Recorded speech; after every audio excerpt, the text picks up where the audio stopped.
Tren kasus COVID-19 kembali meningkat di beberapa negara Asia, tidak terkecuali Indonesia. Hal ini pun membuat pemerintah bergerak cepat untuk menekan angka kenaikan COVID-19. Menteri Kesehatan Budi Gunadi Sadikin menemui Presiden Prabowo Subianto untuk membahas terkait kasus COVID-19 sore tadi. Untuk membahas informasi selengkapnya, sudah terhubung jurnalis Garuda TV, Raisa Oktaviani yang ada di Istana.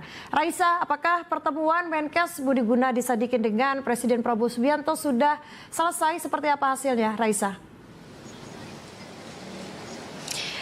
Ya, Cica dan juga pemirsa, sekitar 15 menit sampai 20 menit yang lalu ini sebenarnya Menteri Kesehatan Budi Gunadi Sadikin sudah keluar dari Istana Negara. Tadi memang menemui Presiden Prabowo Subianto untuk membahas terkait dengan kasus COVID-19 yang kini kembali meningkat.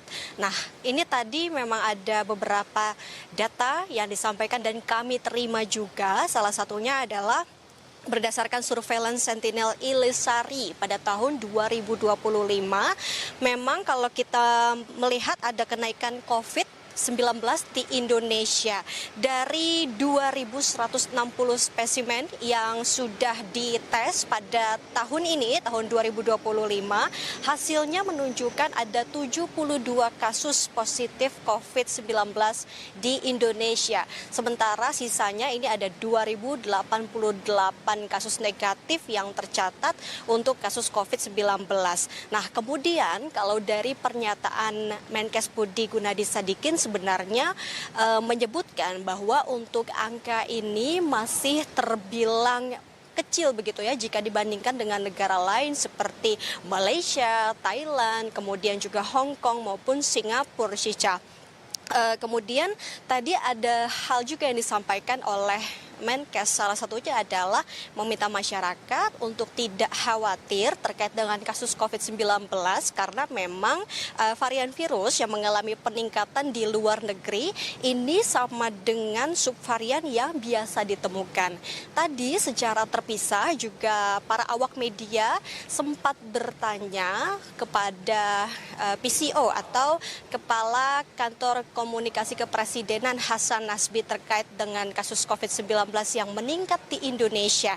Disebutkan oleh Hasan Nasbi bahwa memang masyarakat ini harus tetap waspada meskipun memang angka dari kasus COVID-19 ini terbilang masih ada di kisaran puluhan begitu ya.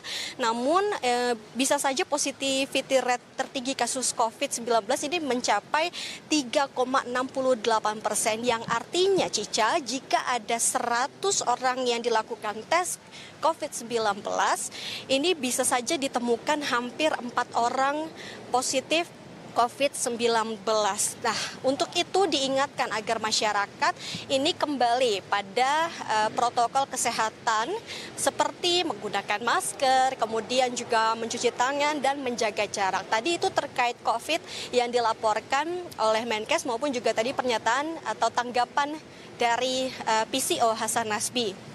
Nah, sebenarnya kalau kita membahas terkait dengan agenda Menkes pada hari ini tidak hanya sebatas membahas COVID, namun tadi dilaporkan juga terkait dengan program cek kesehatan gratis yang memang digagas oleh Presiden Prabowo Subianto. Ini sudah digulirkan sejak 10 Februari 2025, artinya sudah sekitar 4 bulan berjalan. Dan tadi dari laporan Menkes, memang untuk CKG ini sudah mencapai 7,8 juta masyarakat Indonesia, yang artinya sehari ada 200.000 masyarakat yang melakukan cek kesehatan gratis. Dan ini sebenarnya ada kabar gembira juga yang disampaikan oleh Menkes. Salah satunya adalah nanti akan direncanakan cek kesehatan gratis di sekolah. Karena memang target dari CKG ini menyasar 50 juta masyarakat Indonesia. Jadi itu poin-poin yang disampaikan tadi. Sementara itu Cica, kita kembali